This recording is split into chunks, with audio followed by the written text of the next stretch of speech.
Jaya Radha Madhava Kunja Bihari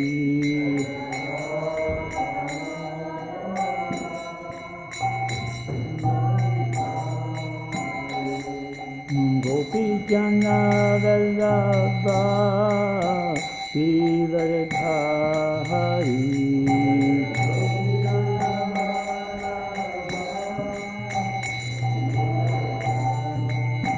Yasodhanandana Vrajachandaranjana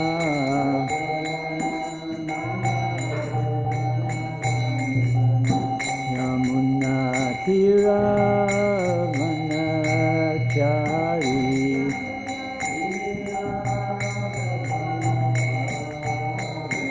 Jaya Radhamadava Kunja Bihari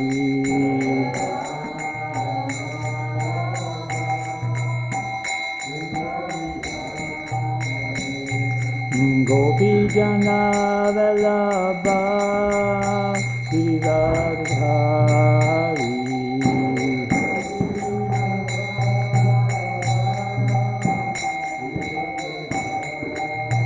Yasodhanandana Vrajachandaranjana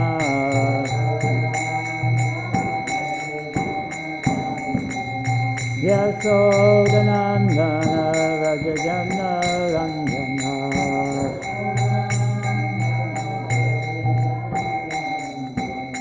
Yamuna Tiravanachari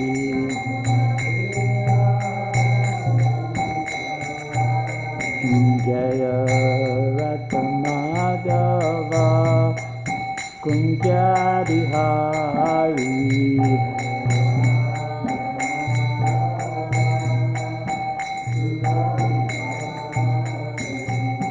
Gopi Jana Vallabha Giridhari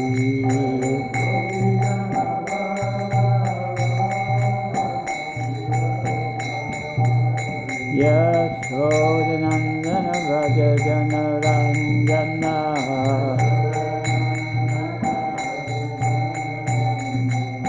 Yamuna Tiravanachari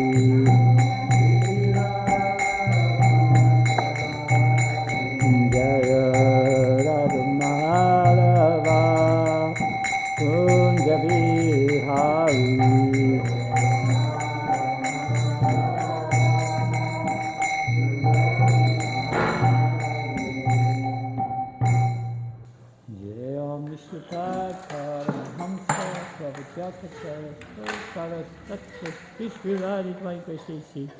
Bhaktivedanta Swami Maharaj, Srila Prabhupada ki, Ananta Kori Vaishnava Vrinda ki, ISKCON BBT founder, Acharya Divine Grace, Srila Prabhupada ki, Srimad Bhagavatam Gantaraja ki, Gaura Premananda, Hari Hari, Om Namo Bhagavate Vasudevaya.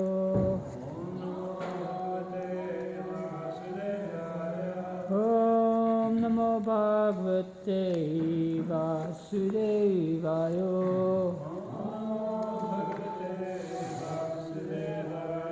Om Namo Bhagavate Vasudevaya.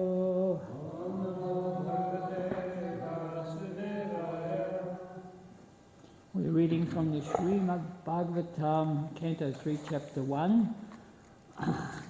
Questions by Vidura to Maitreya Rishi. So today's text 11, there is no purport to text 11, so we'll do 11 and 12. So we've got 11 on the board, right? Ajata Shatro Praniyachadayam Titikshato Durvisaham Tavaga Sahanujo yatra vriko darihi. Swavan swasan rusayatvam alam videshi. Ajata satro pratiyachadayam. Titiksato durvisaham tavagha. Sahanujo yatra vriko daritae. Swasan rusayatvam alam videshi.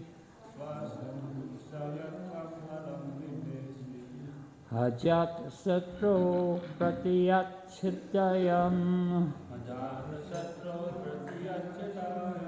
Titik sato durvisaham tavaga. Sahanujo yatra vriko darhi. Swasan rusayatvam alam videshi.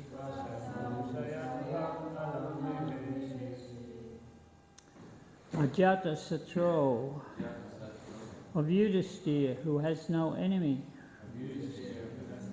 Pratyacha, return. Dayam, legitimate share. Titikshata, of he who is so forbearing. Durvishaham, unbearable. Tava, your. Aga, fence. Saha, along with. Anujaha, younger brothers. Yatra, wherein. Vrikoda, Bhima, Ahi, revenging snake. Shvasan, breathing heavily. Rusha, in anger. Yat, whom. Tvam, you. Alam, verily. Babishi, do fear. Vidura said, you must now return the legitimate share to Yudhisthira, who has no enemies and who has been forbearing through untold sufferings due to offences. He's waiting with his younger brothers, among whom is the revengeful Bhima, breathing heavily like a snake. Surely you're afraid of him. Text 12. Pratams tu devo bhagavan mukundo prihitavan sakshita deva deva aste swapuryam yadu deva devo vinirjita shesha deva deva.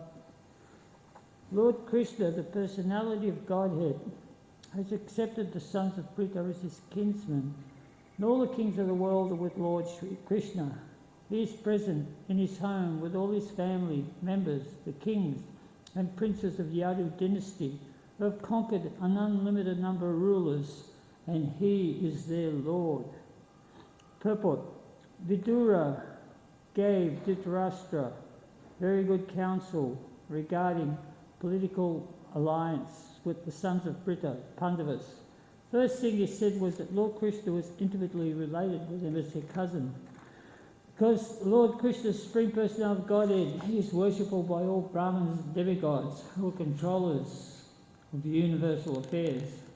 Besides that, Lord Krishna and his family members, royal order of the Yadu dynasty, were conquerors of all kings of the world. Kshatriyas used to fight the kings of various dominions, and kidnap their beautiful princess daughters after conquering their relatives. This system was laudable because the Kshatriyas and the princesses would be married only on the basis of the chivalry of conquering Kshatriyas. All young princes of the Yadu dynasty married the daughters of other kings in this way by chivalrous force, and thus they were conquerors of all the kings of the world. Vidura wanted to impress upon his elder brother that fighting with the Pandavas was fraught with many dangers because they were supported by Lord Krishna, who had conquered even his child of demons like Kamsa and Jarasandha, and demigods like Brahma and Indra. Therefore, all universal power is behind the Pandavas. Durgame Pikadendasyas Pavakate Katirmuhu Svakripa Yustajanina Shantu Santu Valandanam Amutnya Shivrandasya Chananjana Svakaya Chaksu Unmilitam Jena Tasmei Shri Gurave Namaha. So we're talking about Vidura here. So I want to discuss something that Vidura was advising Dhritarashtra upon. This is a particular occasion where actually Vidura's half-brother of Dhritarashtra, and he was Yamaraj himself. So he was very wise. So as a family member, he was the advisor in the palace of King Dhritarashtra. But his advice was based on religious principles, whereas the sons of Dhritarashtra were the personification of irreligion. It's actually said that Duryodhana was the personification of Kali, all the bad qualities. And then at one point in time, when Duryodhana was defeated by the Gandharvas, just because he frivolously tried to disturb the Pandavas while they were in the forest with his army, and they all got routed and captured. And Yudhisthira made the Pandavas fight on the behalf of the Kuru dynasty. He said they was going to wreck the name of the Kurus and the Yadavas if the Gandharvas were able to get away with it. So Arjuna fought with the Gandharvas and he routed them, whereas previously Duryodhana and Karna and all the army of Duryodhana couldn't defeat the Gandharvas. So single-handedly Arjuna, Bhima and Nakula and Sahadev, they routed. Basically it was Arjuna that routed the Gandharvas. So Duryodhana, when he was released, he got chastised by Yudhisthira. He said, don't do this sort of thing again. And he was so red-faced and humiliated that he couldn't live any longer. He said, I'm just going to fast until death. Dushasana, you can have the kingdom. You rule the kingdom. You're the next brother. And you're going to fast till death. So he went into a trance. And while he was in this trance, he was transported by the demons. They come and got him, and they took him to one of the subterranean heavenly planets, and they talked to him, and they said, "You can't do this. You're our shining hope. So if you perish, then we have no chance of taking over from the Pandavas. You must know that we're behind you, and that actually destiny is ordained that Bhima's going to be crushed, Arjuna's going to be crushed in this next war. You have no fear. Please go back and continue on with what you're doing." So Duryodhana became really enthused by all this, so he got out of his trance, come back to the palace.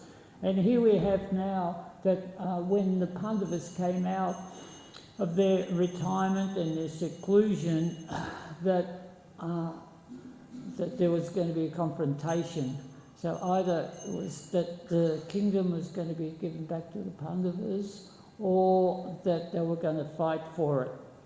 So on this occasion, Yudhisthira, who was described as a Jata Satru, he really didn't have any enemies, and he didn't even feel any remorse, revenge, or wanting to get some satisfaction from the fact that he lost his kingdom by cheating means. He just was thinking what is best for humanity. So he sent a message to Dhritarashtra asking him, please, now we have performed all of our austerities just like we said we would. We spent the 13th year in seclusion. We have come back. And now, because we've honoured our obligations, can you please honour your obligations and give us our half of the kingdom back? So the messenger was sent there. And Dhritarashtra called all the assembly. Have we all discussed this before? We did. Oh, no, it hasn't been. Okay, so Dhritarashtra called the assembly of all the Kurus, and they discussed this proposition. And of course, Bhisma spoke on behalf. Yes, the king, that righteously they should get their kingdom back. Of course, it was Dhritarashtra's call. Technically, he was the king. But it was so much badly influenced by his son. He was infatuated by what his son and his son did, and his son was so strong in character that he more or less was just a puppet. So he stayed. Anybody else want to speak? So then, Drishtadyumna, Dhritarashtra, and this is the general's name. I'm getting all the D's wrong. Huh? Dronacharya, right. All starts with D's. Dronacharya spoke up. Yes, that's the correct decision to make. And it was going that way until Kanda gets up. He goes, hold on, wait a minute. This is not right. These people are prejudiced by the Pandavas. They've always favoured the Pandavas, but the fact is that the Pandavas lost their kingdom. They didn't fulfil the obligation because they were busted in the 13th year just as they were going to come out, but we caught them. And that's due to the fact that once again they were on a raid.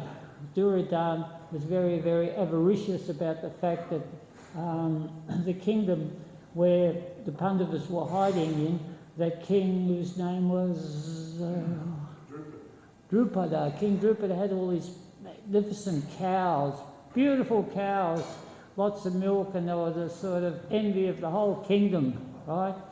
You look at the cows and you sort of think, oh, what beautiful cows. So, look at the Padma here. So the cow, the Duryodhana couldn't sort of, he heard about them, he wanted them. So they did a decoy.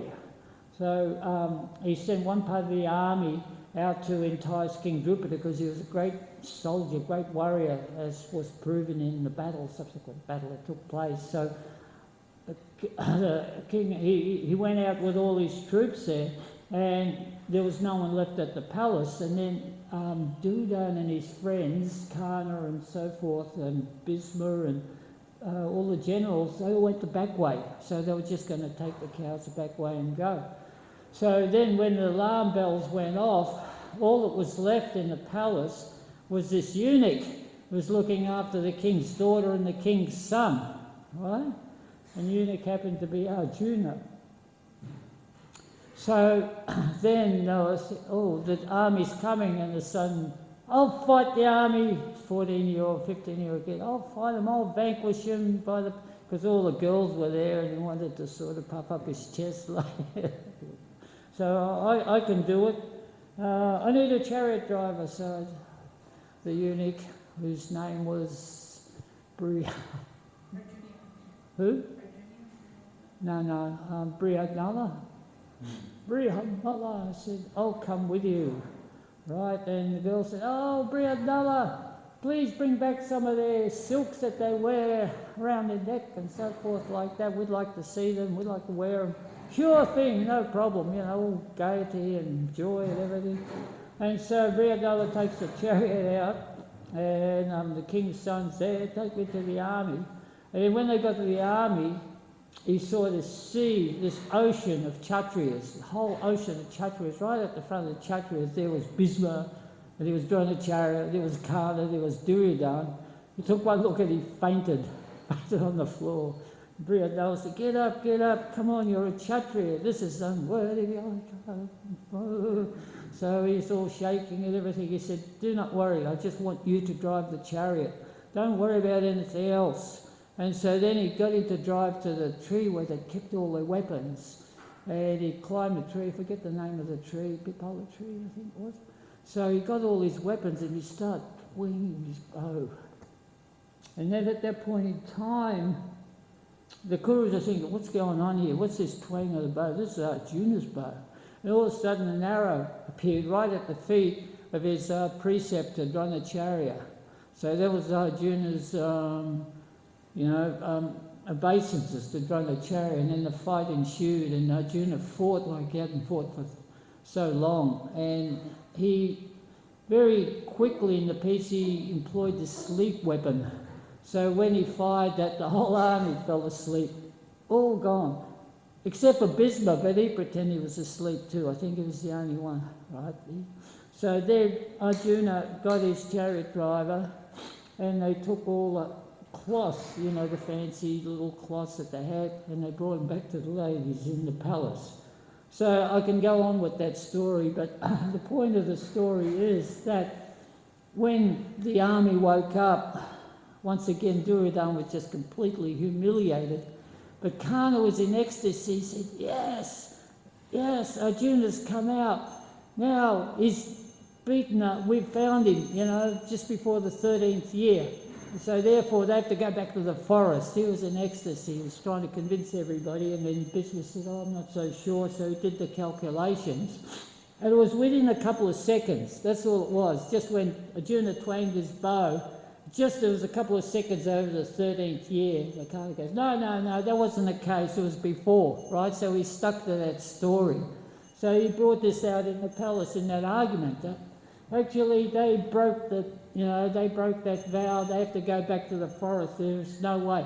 And Karna was such a bad influence on his friend Duryodhana. But Duryodhana, he was the personification of Kali. He was bad enough. But when he got with Karna, it was worse. Those two were just totally incorrigible. And then the famous saying from Duryodhana came out, I will not give him enough land to drive a head of a pin upon. Right? So then, Sanjay, you've all heard this before, haven't you? So Sanjay was given the message to go back to the Pandavas and give that message. They sent the messenger back and said, Sanjay, you do it. So Sanjay went there and he delivered the message, and Krishna mildly chastised him for thinking that you can even, coming as a messenger, you think that the Kauravas have even a chance of winning the war. And he humbled him, and Sanjay was a devotee of Krishna, and he come back, and before delivering the message, he came to the palace to Dhritarashtra, and Dhritarashtra goes, what did he say? What they say? And he wouldn't tell him. He said, first of all, he said, what happened was when I went there, it was like a breath of fresh air. It was so nice that I felt so relieved to be in the company of such great sadhus, and coming back here is just like, coming back into all this deceit, these conspiracies, these, all the plots and all the schemes that have gone to vanquish the Pandavas. It's a very, very oppressive atmosphere, and you were a fool for actually thinking that you could even defeat the Pandavas. And then Dhritarashtra, of course, he's facts and figures. What's their army like? How many Ukshinis have they got? How strong is their army? That's all he was interested in, facts and figures, just like his son. And Sanjaya said, it doesn't really matter. Krishna is there, just like we read in the Purple by Srila Prabhupada. Krishna is vanquished. When he was a young boy, he vanquished all of Kamsa's demons, all these great demons. Then later on, he defeated Salva, he defeated these great powerful warriors, Narakasura. He even defeated Indra in heaven. And then, on the other hand, you've got Arjuna, who just routed your army single-handedly, and yet you're still thinking you can defeat that. You can defeat the Pandavas, and he said they've got 7 Akshahinis of all these greatest kings in the world. So therefore, you were just a fool for thinking like that. and I'm tired and I'm going home, and I'll give you the result, I'll give you the letter what the Pandava sent the next day. So Sanjay didn't tell him. He just went home, and Dhritarashtra was there, and he was in complete anxiety. Totally couldn't sleep. Couldn't sleep at all. So he called Vidura, he summoned Vidura. So then, just a second, just wrote this, I have to find something here. So he summoned Vidura, and then he said, my dear Vidura, I really can't sleep, and I'm just in so much anxiety. Sanjaya, he wouldn't actually tell me, he wouldn't tell me what the message was, and he was very rude to me, so I just wanting some advice from you. So Vidura is always his advisor, although he didn't actually listen. He said, oh, you can't sleep. Well, there are 5 types of people who can't sleep. I've got them in my notes, but I think I know them all. 5 types. He said the first one is one who's lusting after somebody else's wife. Second one is a thief. He can't sleep. Third one is one who has lost all his wealth.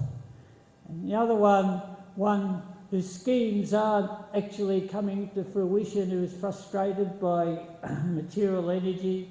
And the 5th one is one who's being oppressed by someone who's really strong, or the weak who is being oppressed by strong. These type of people can't sleep. Surely you don't fit into one of those categories, do you? You're honest, and you're sort of very sarcastic. You're not deceitful in any way, are you? So, and then Dhritarashtra said, please go on. So then Vidura started to give him some instructions, and he said, like, you are wanting bad things to happen to the Pandavas because of your son, and you're disregarding good advice. You're just a fool, and you're not wise at all. And so then this discussion started. Dhritarashtra was very expert at asking for advice. So he said, I'm a fool, I'm not wise. So what is wisdom? Right? So then Vidura began to explain to him wisdom that was to aspire for higher things. The ideal in life was self-knowledge, exertion, forbearance, steadiness and virtue, neither anger nor joy, false modesty or pride cannot distract you from your purpose, and the actions are done to the thought that they should be good for both the world, spiritual and material. So, and therefore there is no tinge of material desires on the part of spirituality. So, what else? Oh, he does not lose what is good. He's calm, cool, and unagitated, even despite criticism, whatever, just like the waters in the lake. So that was the qualities of a wise man. And he goes, on the other hand, the fool, scripture is a closed book, right? For the fool. And as far as he's concerned, so he's vain, proud, and he wants something, he'll employ unfair means to get it, and there's a knack of desiring what he doesn't deserve or what is not his quota. So then, he spoke was called the Vidura Niti. Has anyone heard of the Vidura Niti? 1, 2, 3, 4, and 5. So 1 and 2, 1 and 2 are controlled by 3. 3 is controlled by means of 4. You conquer 5, you know 6, and you abstain from 7. Okay, so the number 1 is wisdom and intelligence, right? Number 2 is right and wrong. So number 3 is friends, strangers, and enemies, how to treat them. So you control 2 with the help of 1, right and wrong, through wisdom and intelligence. You control 3 by means of 4, So 3 is friends, strangers, and enemy. You control them with gifts, consolidation, disunity, and severity, depending on who they are. Enemy, you're severe with the enemy, or strong with the enemy. Friend, you give gifts, so on and so forth. Number 5, you conquer, and that's the senses.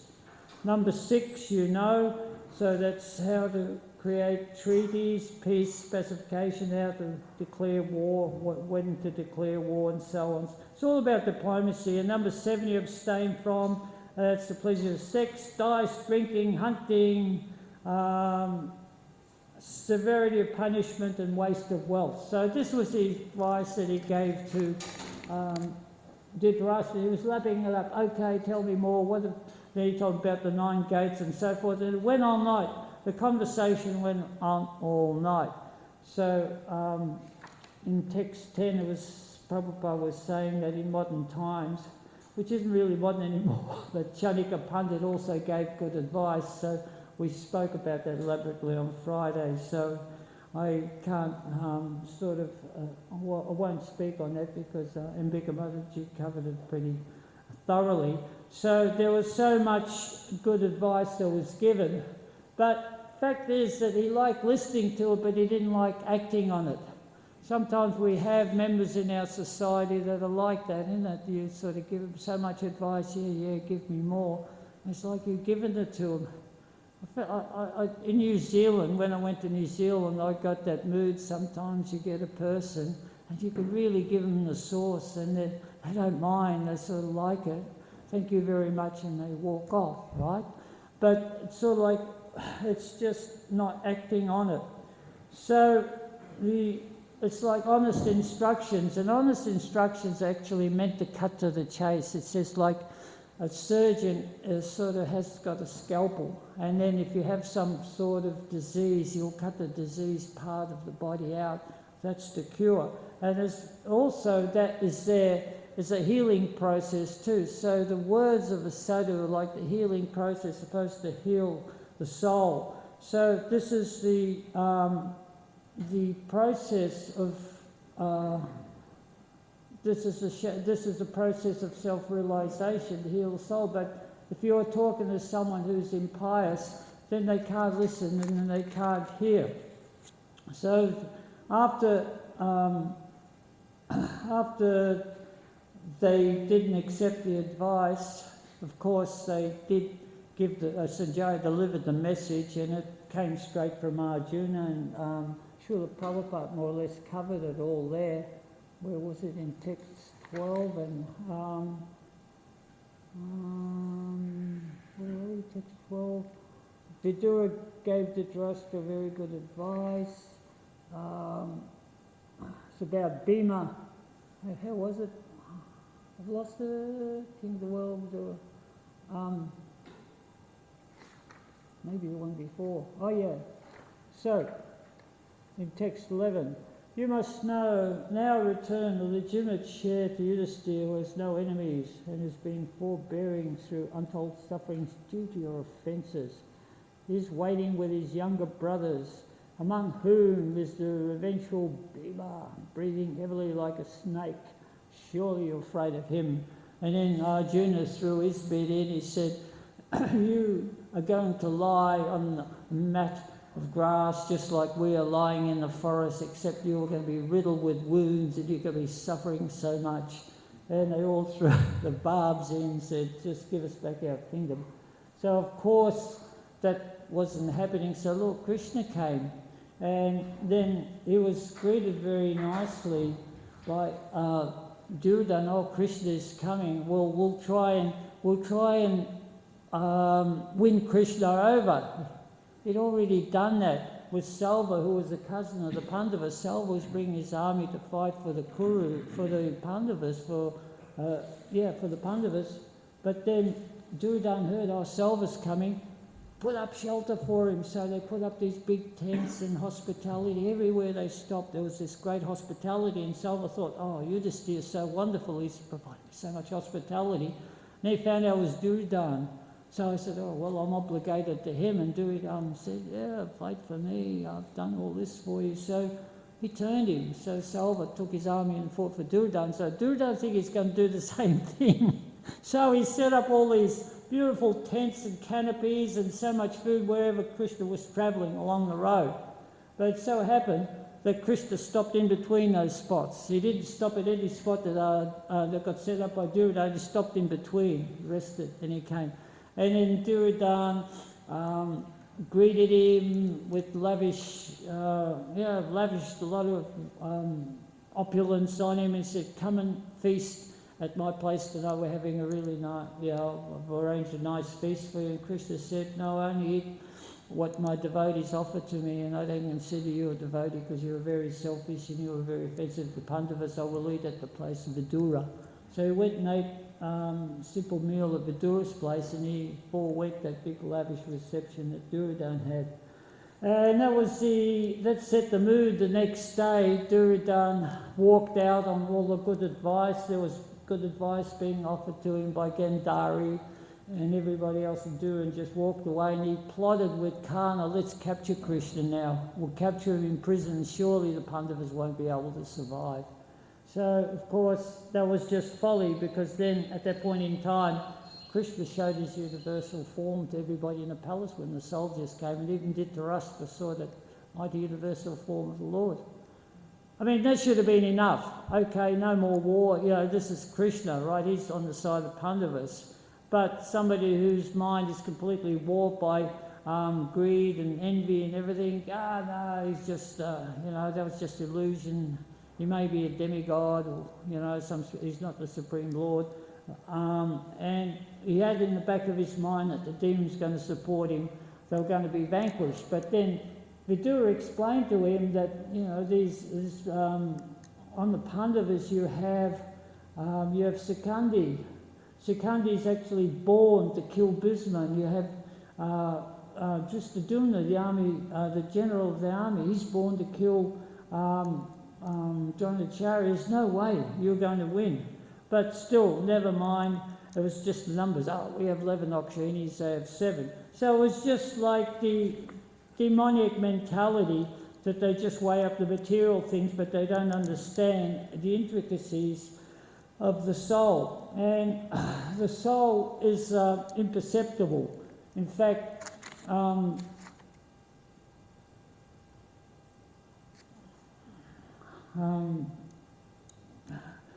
Sanjaya, Dhritarashtra, when he was getting advice from Vidura, he asked about the soul. And Vidura said, "I've only given you material instructions so far." Then he summoned his spiritual master to actually talk about the soul. But as we know later on, Dhritarashtra, because he was so contaminated with material energy, that he couldn't understand the concept of relationship with Krishna or bhakti, so he was recommended to go into the forest and begin the process of Ashtanga yoga and just work up through the process of yoga so he can understand the fact that he was not this body. So for us, the diplomacy, Vidura was the ultimate advisor. He was giving such good advice, but it's a question of who's going to take the advice, and diplomacy is a very, very subtle matter. Sometimes it can, if someone is an expert diplomat, then they can create so much balance. So the current situation of the world today, that all these things are here. Everything we talked about is just different names, right?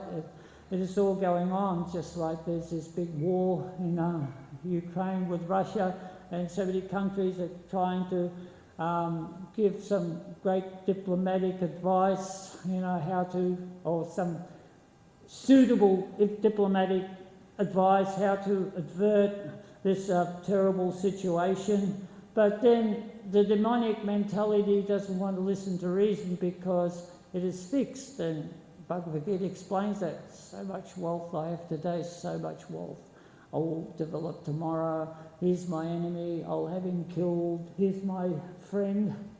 All of the oligarchs, they're my friends. They're rich, aristocratic, old given charity and so forth and so on. So that demonic mentality sort of doesn't listen. But what happens is that the fact is that still the preaching, for a devotee, the preaching goes on. Sometimes when we are influenced by the demonic, when the demonic mentality is so strong, we can become a little bit influenced by what is there, all the wealth and the opulence, and sometimes it's hard to interact between both, like we have the philosophy of Yukta Vairagya, everything to be utilised in Krishna's service. So we have all these things in our hands for the service of Krishna, but sometimes it just, the mind goes astray.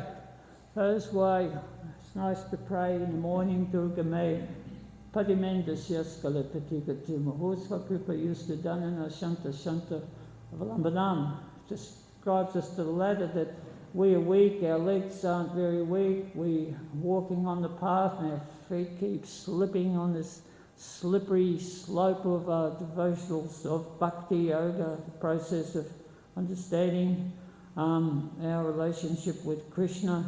So we just rely on the support of the great saints for their mercy. So the Guru, the Sadhu and the Shastra. So in all circumstances we can survive in our devotional service, just like the devotees in these horrible situations of war. They're still continuing their devotional service, they're giving out prasadam, they're having chanting parties, and it's actually a great time to preach Krishna consciousness. Even one time in Calcutta, when it looked like there's an imminent war, Pakistan, Prabhu was in Calcutta and they shut all the curtains. They could hear bombs in Delhi. Calcutta was in Delhi, sorry, they could hear bombs, and said, Prabhupada, what's going to happen if there's a war? He said, we keep on preaching. So in the Bhagavad Gita it actually describes that in Krishna consciousness there are 4 types of people with surrender.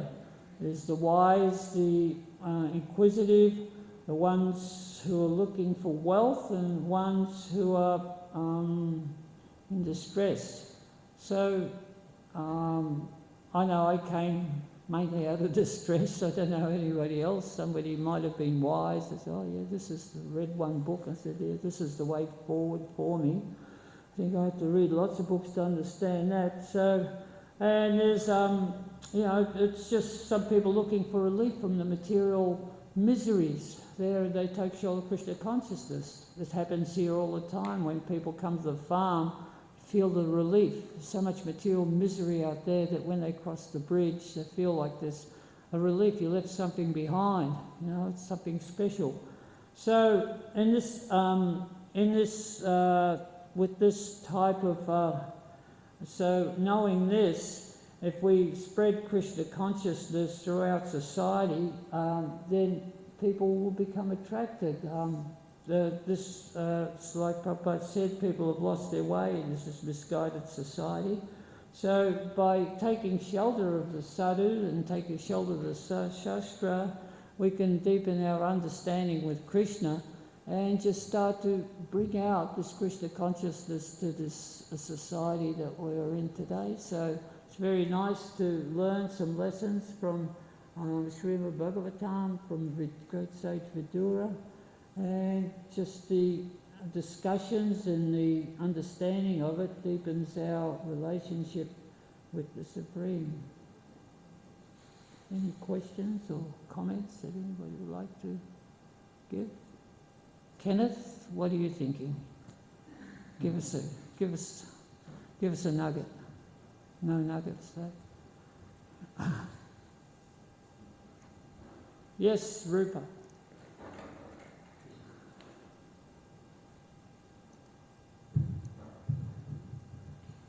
He was saying that Durga was the personification of Kali.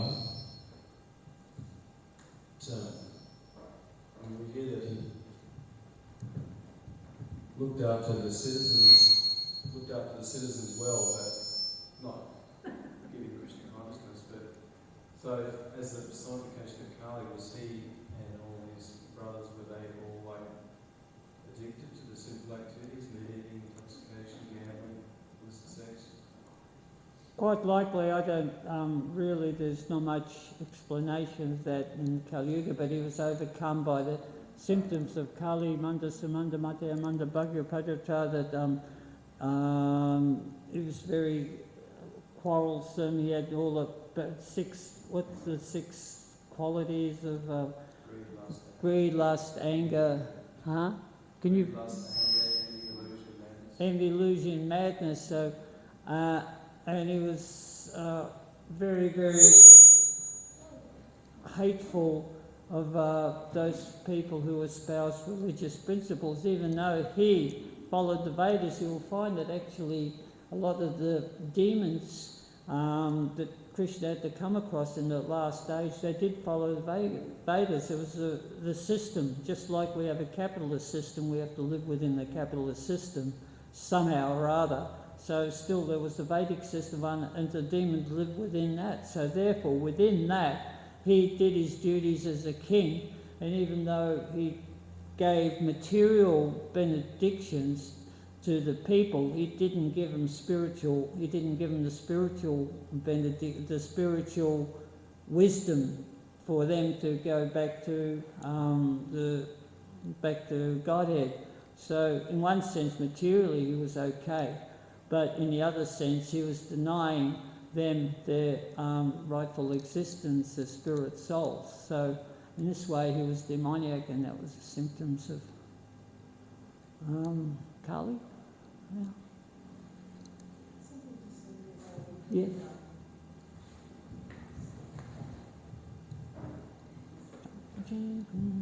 Regarding Duryodhana, it's very interesting when I was reading how when Vidura was in the palace and he was instructing Dhritarashtra completely in favor of the Pandavas and putting Duryodhana down and Dhritarashtra down and the whole thing.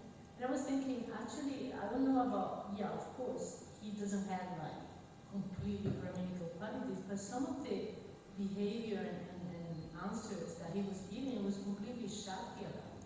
Duryodhana. Yeah, Duryodhana.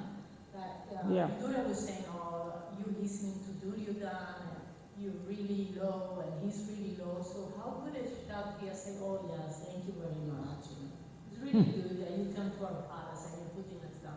So obviously, his reaction, I found that he was just very Kshatriya, like, how he dare coming here and criticizing us, just threw him out. So I'm not saying that he was very elevated, but at the same time I was understanding that reaction because he had pride and it's... You have to know the character of Duryodhana is just like he was tested by Krishna. We've discussed that before. Find someone who is more pious than you, and he couldn't find anybody. I'm the most pious person. So in his mind, he's done nothing wrong. So that doesn't mean that he's right. But there's always two cases. Like you have a lawyer, he will present some case. It's just like the case here. Should they get their land back or not? No, they should. They broke their bargain, and they're sticking to it. So also Karna. I mean, Karna was the most generous person ever. And still to this day, I think if you read the Mahabharata and it'll say, who's your favourite people? What percentage of people will say Karna? I know a lot of people will, because he's very, very attractive in all his qualities. Yet he was a ratbag, at the same time.